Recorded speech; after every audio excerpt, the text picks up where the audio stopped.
Winning in multifamily isn't about luck. It's about strategy, mindset, and execution. The best investors don't just buy properties, they build legacies. And today, I am sharing 4 power moves that separate great investors from everyone else. If you want to level up and play this game like a pro, stay locked in because this one's for you. So, number one, we're going to talk about master the art of the deal. Okay.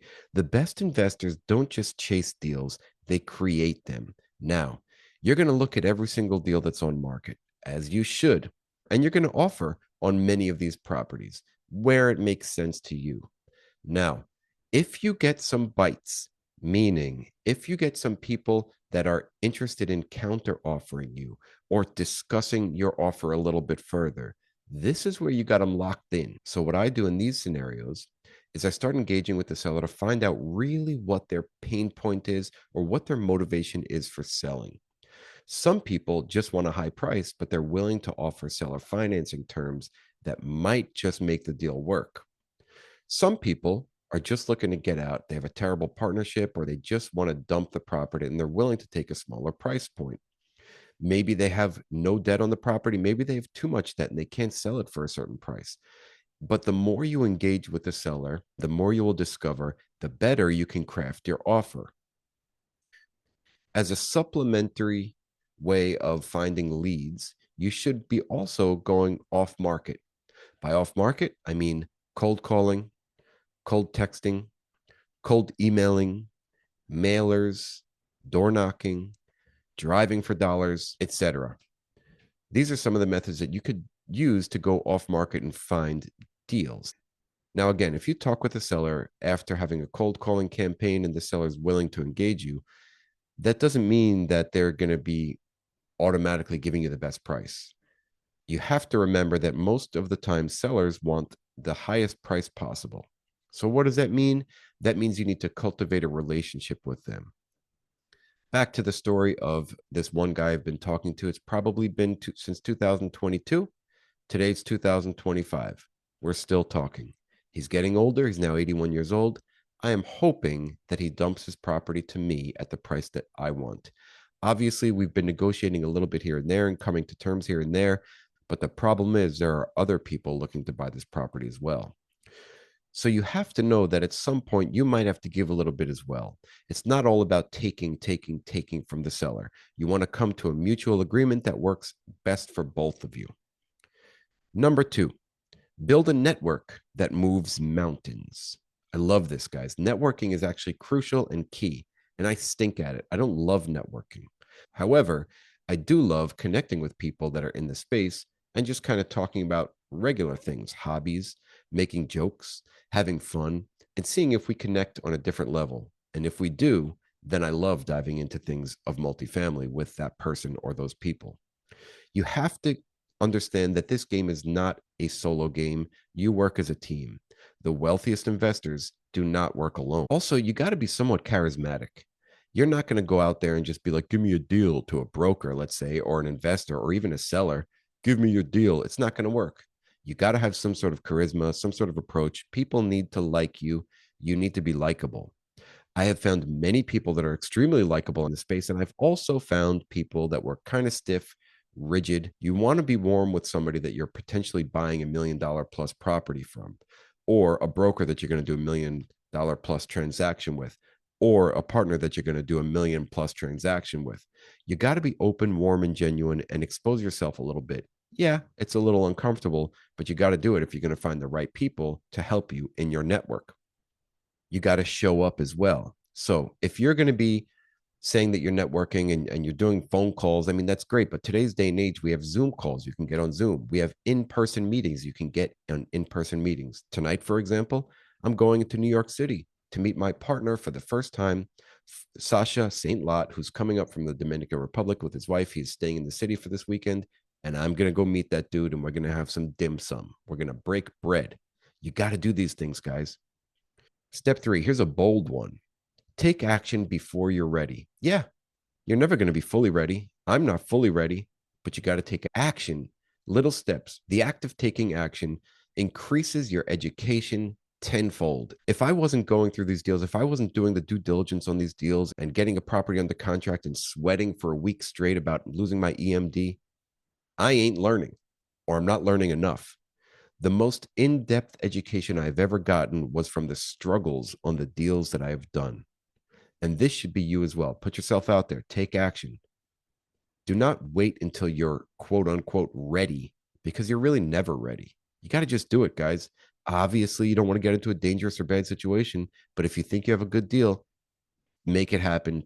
If you're just a tire kicker and you're talking to brokers and lenders all the time and you're never actually doing deals, they're not going to call you. They're not going to expect you to be the one that's going to close on a deal.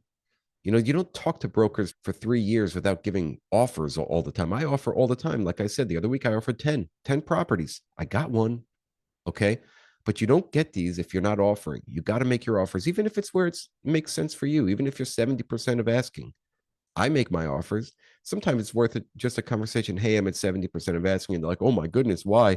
Well, I got to be conservative in this market because so many of my investors pulled out. They're not really looking to invest. And also they need X amount returns. And based on what we have operated as in the past, I think that this property can do X, Y, and Z if I buy it at this purchase price. Plus, I'm putting in this CapEx budget, et cetera. You got to know how to talk to brokers. Get out there. So I jumped in without all the answers and I messed up big time on my 20 unit.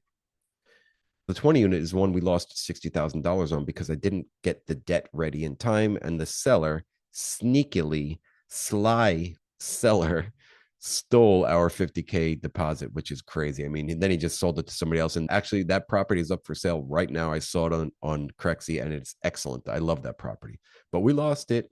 We could have had it and should have had it. Long story. But I jumped in and I learned so much on that property.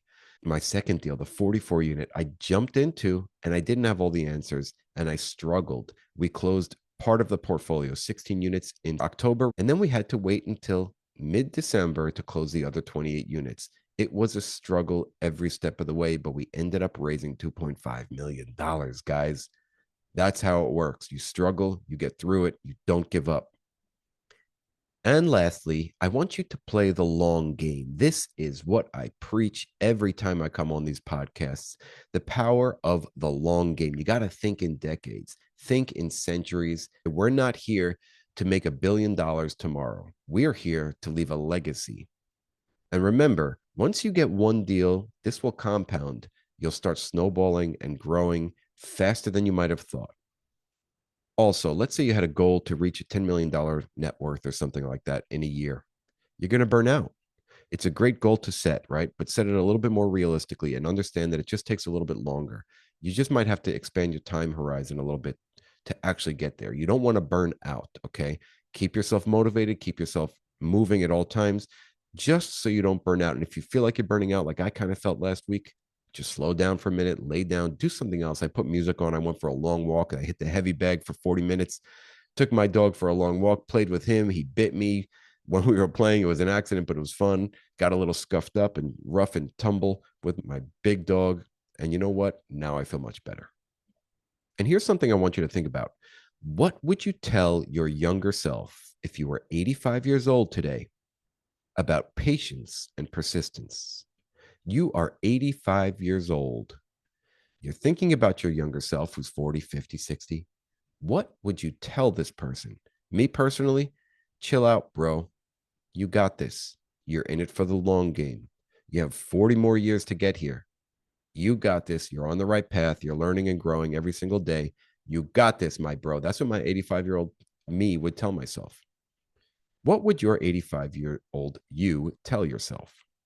So if you are serious about multifamily, commit to those 4 power moves that I just gave you, play the long game, take action, and surround yourself with winners. You don't need to be the biggest today. You don't need to be the baddest, but you need to keep swinging. Because remember, it only takes a small axe to build a lasting empire. Guys, go to my website and get my free multifamily credibility kit. It is available right now. You get a free download, and it will help you get in touch and communicate with brokers today. It gives you everything you need to talk to them, free email templates. You could just copy and paste emails and send it to them. It'll give you the Canva template link to create your own one-pager, which is already essentially done for you. You can submit that with all of your broker outreach, with all of your offers to show credibility. Get out there, crush it, and I love you. Guys, follow me for more no BS nonsense. I give it to you real. I give it to you straight.